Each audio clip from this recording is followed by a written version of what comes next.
Good morning बच्चों। कल हम लोग सामान्य रोग में पढ़े थे जीवाणु द्वारा उत्पन्न रोग। आज पढ़ेंगे प्रोटोजोआ द्वारा उत्पन्न रोग। ठीक है। पहला है मलेरिया। मलेरिया किसके द्वारा होता है? मच्छर की एक जाति एनाफिलीज, जो कि मादा होती है। मादा एनाफिलीज मच्छर के काटने पर होता है। और यह मच्छर ये जो क्या होता है, मादा एनाफिलीज मच्छर की लार में प्लाज्मोडियम नामक परजीवी प्रोटोजोआ पाया जाता है, जिसके कारण यह रोग होता है। ठीक है। जब एनाफिलीज मच्छर किसी स्वस्थ मनुष्य का रक्त चूसती है, तब ये प्लाज्मोडियम उसके रक्त में पहुंच जाता है और लाल रक्त कणिकाओं द्वारा यकृत कोशिकाओं को नष्ट करता है। बड़ी संख्या में लाल रक्त कणिकाओं के नष्ट होने से हीमोजाइन नामक विषैला पदार्थ शरीर में बनता है, जिसके कारण कपकपी के साथ तेज बुखार आता है। ये मलेरिया का लक्षण है, जान ही रहे हो। मलेरिया का क्या लक्षण है? अचानक ठंड और कपकपी के साथ तेज बुखार, सिर व शरीर में दर्द, अकड़न, पसीने के साथ बुखार उतरना, ये मलेरिया के लक्षण हैं। शरीर में रक्त की कमी। मलेरिया ज्वर का आक्रमण प्रतिदिन तीसरे या 2 दिन छोड़कर होता है, मतलब अल्टरनेट चलता है। रोगी को प्यास लगती है और चेहरा लाल दिखाई देता है। इसके यकृत और तिल्ली में सूजन आती है और उसका आकार बढ़ जाता है। इससे क्या बचाव है? जान ही रहे हो। मच्छरदानी का उपयोग करना चाहिए, खिड़कियों को बंद करना चाहिए, पानी जमा नहीं होने देना चाहिए। ठीक है। नीम की पत्ती का धुआं करना चाहिए, संग्रहित जल को ढक कर रखना चाहिए। ठीक है। छोटे तालाबों में मछलियाँ डालें। ठीक। ये सब क्या होते हैं? मच्छर से, मलेरिया से बचाव को दिखाते हैं। ठीक है।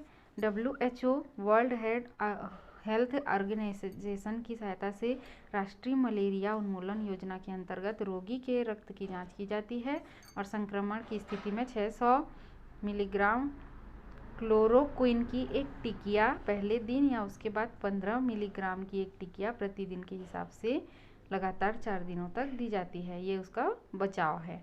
ठीक है। ये सब मलेरिया से बचाव है। उसके बाद है पेचिस। पेचिस क्या होता है? पेचिस का मतलब होता है पेट में मरोड़ के साथ पतला दस्त होना। इसका मुख्य लक्षण होता है। इसका माध्यम है दूषित भोजन। यह एक सूक्ष्म जीवी प्रोटोजोआ एंटमीबा हिस्टोलिटिका के द्वारा होता है। यह मनुष्य के आंत का परजीवी होता है, जो आंत की जीवित कोशिका और ऊतक को भोजन के रूप में प्रयोग कर एक विषैला और हानिकारक पदार्थ उत्पन्न करता है, जिसके कारण ऊतक क्या हो जाते हैं? नष्ट हो जाते हैं और आंत की आंतरिक झिल्ली में पहुंचकर छाले बना देते हैं, जिसके कारण पेचिस या अमीबियासिस रोग होता है। हैजे के समान इस रोग की वाहक भी मक्खियाँ ही होती हैं। ठीक है। इसके क्या लक्षण हैं? पेट में ऐंठन के साथ बार बार दस्त होता है, मल के साथ रक्त, श्लेष्मा और आंव भी आती है, हल्का ज्वर रहता है, रोग शीघ्र से दूर नहीं होता है, कभी कभी वर्षों तक भी बना होता है, जिससे रोगाणु आंत की झिल्ली से हृदय और तिल्ली तक भी घाव बना देते हैं। इस रोग का प्रकोप 3-4 या 4-5 दिन तक रहता है, परंतु एक बार रोग होने पर सावधानी नहीं रखने पर बार बार होता है और तीव्रता बढ़ जाने पर खतरा भी बना रहता है, मतलब आंत में अल्सर बन जाता है पेचिस से। ठीक है। उसके बाद है तीसरा जो होता है अतिसार, जिसको हम डायरिया भी बोलते हैं। ठीक है। इस बीमारी में व्यक्ति के शरीर से तरल और अर्ध तरल मल दिन में 3 बार से ज़्यादा निकलता है। यह रोग एस्चेरियाई कोलाई, साल्मोनेला या एंटमीबा हिस्टोलिटिका के द्वारा होता है। यह रोग दूषित भोजन और जल के द्वारा आंत में संक्रमण से होता है। देखो, अतिसार और डायरिया में अंतर है।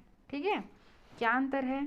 इसमें क्या होते हैं? पेट में मरोड़ के साथ पतले दस्त होते हैं, और इसमें क्या होते हैं? व्यक्ति के शरीर से तरल या अर्ध तरल 3 से ज़्यादा बार होता है। ठीक है। और इसमें मतलब वही है, आंत में इसमें क्या होता है? अल्सर बन जाता है, और इसमें आंत में संक्रमण होता है। ये दोनों में अंतर है। ठीक है।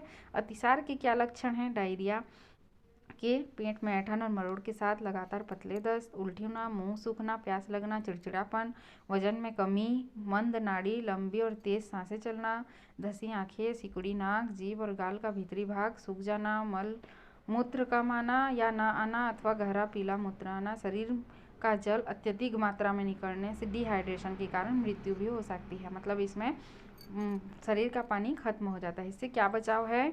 पेचिस और अतिसार का घरेलू का उपचार होता है। नारियल का पानी, नमकीन लस्सी, नींबू की शिकंजी, चावल का मांड, हल्की चाय, दाल का पानी, जो भी घर में उपलब्ध हो उसका लगातार क्या करना चाहिए, सेवन करना चाहिए, जिससे शरीर में पानी की कमी न हो पाए। ठीक है, इसको पेचिश और डायरिया से जो बचाव है, पानी उबाल कर पीना चाहिए, बर्तन की सफाई करनी चाहिए, पानी सुरक्षित पानी का उपयोग करना चाहिए, खाने के और बाद और पहले, बनाने और खाने के पूर्व हाथ धोना और शौच के बाद साबुन से हाथ धोना चाहिए। ठीक है, उल्टी दस्त में पानी की कमी को ORS, इसको कल ही पढ़ाई थी शायद, है ना, डिहाइड्रेशन वाला जीवन रक्षक घोल देते रहना चाहिए। ठीक है, समझ में आया? इनके उत्तर आप लोग लिख लेना। परजीवी प्रोटोजोआ से होने वाले रोग क्या क्या है? मलेरिया, पेचिश और डायरिया। मलेरिया फैलने का क्या कारण है अभी मैं बताई हूँ। ठीक है, दस्त और अतिसार के रोगी का प्राथमिक उपचार क्या होना चाहिए? वही ORS घोल देना चाहिए। मलेरिया